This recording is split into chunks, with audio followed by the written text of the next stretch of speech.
Hey! Do you know what nano means? It means small, very small. It is 1,000,000 times smaller than the smallest measure on a ruler. If you want to get an idea of how small a nanometer really is, you'll need to take a piece of hair from your head. Go on, it won't hurt. Got it. Now take a good close look at that strand of hair. Not much to look at, is it?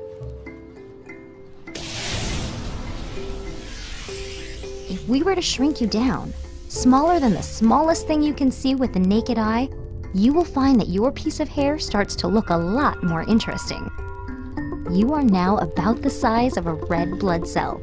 Your strand of hair is a massive tree compared to you. Even at this size, you're still about 1,000 times too big to be considered nano. To get you down to the nanoscale, we will have to shrink you to about 100 nanometers tall. Hey, where are all the lights? You are now smaller than the wavelength of visible light. You are practically invisible. But for the sake of demonstration, I think we should turn on some lights. At this size, the red blood cell is 1,000 times bigger than you are. It is like an enormous stadium. Welcome to the nanoscale. You could probably hold a common cold virus in your hands quite comfortably now.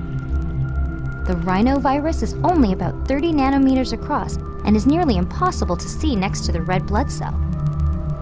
A red blood cell is too big to be considered nano. However, it's made up of all kinds of nanomaterials. If you were to look close enough, you would see that the outer walls of the cell are stabilized by a flexible, mesh-like protein skeleton. The bars and connectors that make up this mesh are considered part of a nanomaterial. Without these reinforcing nanostructures, the cell would be much more fragile and not nearly as flexible. It wouldn't stand a chance in your body. Everything is made up of nanomaterials. Nanomaterials are an arrangement of molecules and atoms that, when combined, create stable building blocks that can be made into larger, more complex materials and structures. Which is pretty much everything, including this little piece of hair. I bet you didn't think there was so much going on in such a small amount of space.